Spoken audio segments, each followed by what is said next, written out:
विक्रम सिंह जी, आपने बात सुन ली, उन महिलाओं की भी बात सुनी जो वहां पर बैठी हैं, उन बच्चियों की भी बात सुनी जो वहां पर बैठी हैं।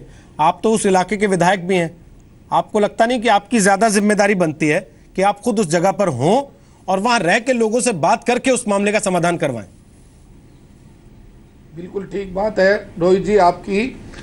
जहाँ तक बात है, हमारे दोनों गांव में प्राइमरी स्कूल है और प्राइमरी स्कूल तक की भी जब हम बात करते हैं तो हमारे कतोपरी गांव में प्राइमरी स्कूल में केवल 11 बच्चे हैं और जब हम सुम्मा की बात करते हैं जो हमारा प्राइमरी स्कूल है उसमें 41 बच्चे हैं। और मैंने माननीय मुख्यमंत्री जी से न कि इसको मैट्रिक तक की बात नहीं की, इस स्कूल को सीनियर सेकेंडरी बनवाने तक की बात की है।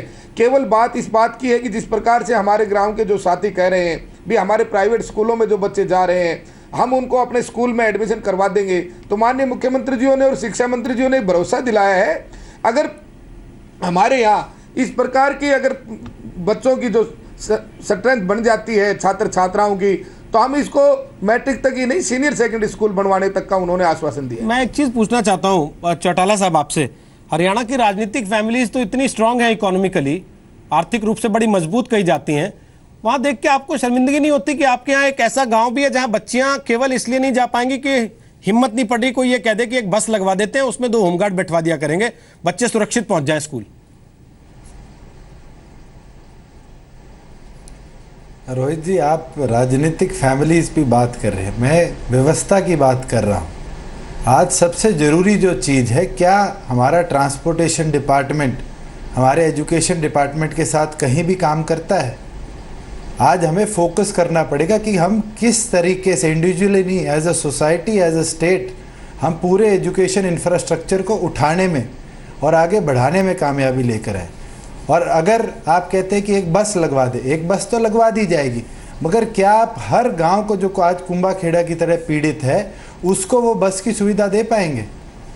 आज फैसला सरकार को करना पड़ेगा कि क्या वो सच्ची में बेटी बचाओ बेटी पढ़ाओ अभियान को सीरियसली लेकर बैठी है, क्योंकि आज तक एक बार भी खुद मुख्यमंत्री के मुंह से इस पूरे अभियान के अंदर कोई स्टेप नहीं उठाया गया। मुझे बताया जा रहा है बस तो तब चलेगी ना जब सड़क होगी वहां पे, अभी तो सड़क ही नहीं है, ये स्थिति है सर। और हम नंबर 1 हरियाणा से आगे बढ़ रहे हैं। आखिरी नारा जो था हरियाणा की पहचान का वो था नंबर 1 हरियाणा। बिल्कुल। आप रोहित जी, ये जवाब तो मंत्री जी आपको देंगे, उनकी विधानसभा है, क्यों नहीं अब तक वहां पर सड़कें बनाई जब विकास की प्रगति की ओर जा रहे हैं? बोलिए विक्रम जी। हाँ जी, सड़क ही नहीं है सर, बस कैसे चलेगी? नहीं, लाला गांव रोड, लाला रोड आई से आने वाला जो रोड है हमारे सुम्मा कतोपरी गांव में जाता है। और जहां सुम्मा कतोपरी से हम दूसरे अप्रोच रोडों की बात कर रहे हैं, तो एक गांव से दूसरे गांव को जहां हमारे इस प्रकार के जो रास्ते क्लियर थे वो बन रहे हैं, लेकिन फिर भी हमें जो सुम्मा कतोपरी से और अहमदपुर को जाने वाले जो कच्चा रास्ता है उस रास्ते को भी वो 4 क्रम का रास्ता है और उसमें भी माननीय मुख्यमंत्री से इस बात की बात की गई है कि नॉर्म्स में छूट देते हुए उस 4 क्रम के रास्ते को उस दूसरे रोड से भी जुड़वाने का कार्य आरंभ होने वाला है। चक्कर क्या है कि नारा है बेटी पढ़ेगी नहीं तो बेटी बढ़ेगी कैसे। और हमारे एक दर्शक लिख रहे हैं शिशिर कि हरियाणा की सरकार और प्रशासन उल्टी गंगा बहा रहे हैं। वो कह रहे हैं बेटी बढ़ेगी नहीं तो पढ़ेगी कैसे, क्योंकि आपने कहा ना कि बच्चों की तादाद ज़्यादा होगी तभी स्कूल का जो है अपग्रेडेशन हो सकता है। ये कैसा तर्क है कि जब बच्चे ज़्यादा होंगे तभी अपग्रेडेशन होगा? और अगर यही तर्क है तो फिर रास्ता क्या हो सकता है?